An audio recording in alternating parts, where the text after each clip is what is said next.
Welcome back to Radical and Relevant. Today's reading is from the Gospel of Mark, chapter 5, verses 1 through 20. They came to the other side of the sea, to the country of the Gerasenes.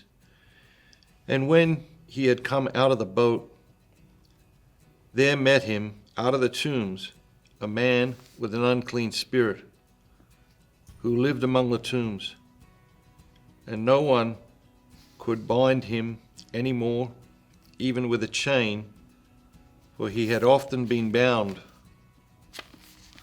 with fetters and chains, but the chains he wrenched apart, and the fetters he broke in pieces, and no one had the strength to subdue him.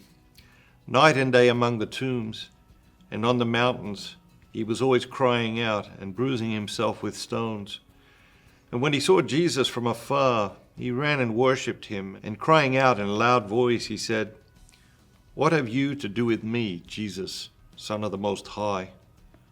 I adjure you by God, do not torment me." For he had said to him, "Come out of the man, you unclean spirit."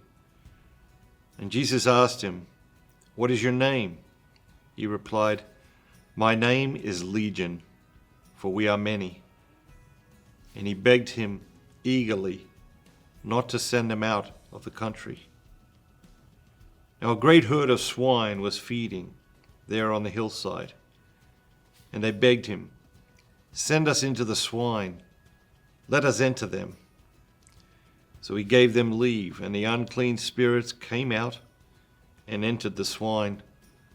And the herd, numbering about 2,000, rushed down the steep bank into the sea and were drowned in the sea.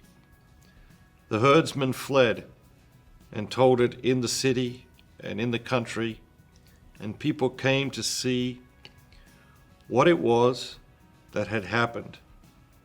And they came to Jesus and saw the demoniac sitting there, clothed and in his right mind, the man who had the legion, and they were afraid. And those who had seen it told what had happened to the demoniac and to the swine.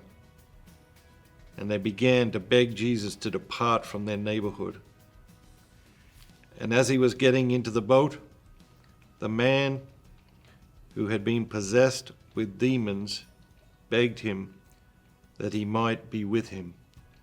But he refused and said to him, "Go home to your friends and tell them how much the Lord has done for you and how he has had mercy on you."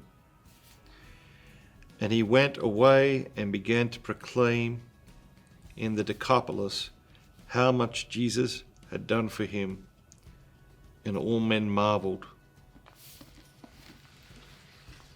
It's a long reading today, but was there a word or a phrase or an idea that captured your attention? I had a strange idea reading it today.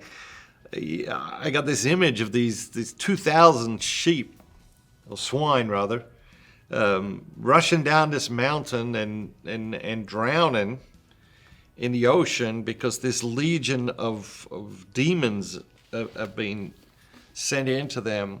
And I'm wondering whose sheep they were. Like, who owned the 2,000 sheep, and what did they think about this whole thing? Obviously, the herdsmen, they ran away. Maybe they owned them, maybe they didn't own them.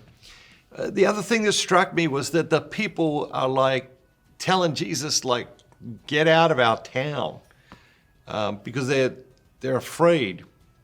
And I think sometimes we get afraid when God is calling us to change. Sometimes we like our comfort, we like our old habits, and when God challenges us to change, we can be afraid of that, afraid of the uncertainty. And obviously, what Jesus was going to do was absolutely unpredictable. Nobody woke up that morning thinking, "Oh, Jesus is going to send a legion of demons into 2,000 swine and run them into the ocean today." And so the unpredictability of of Jesus made people, put people on edge, disrupted their comfort. And the unpredictability of what God wants to do in your life and my life, I think, puts us on edge sometimes and disrupts our comfort. But the reality is God wants to turn our life upside down. He wants to disrupt our comfort.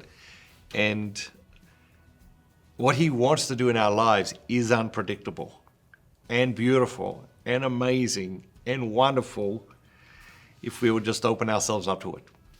Have a great day. And remember, don't just be yourself. Be the very best version of yourself, all that God created you to be.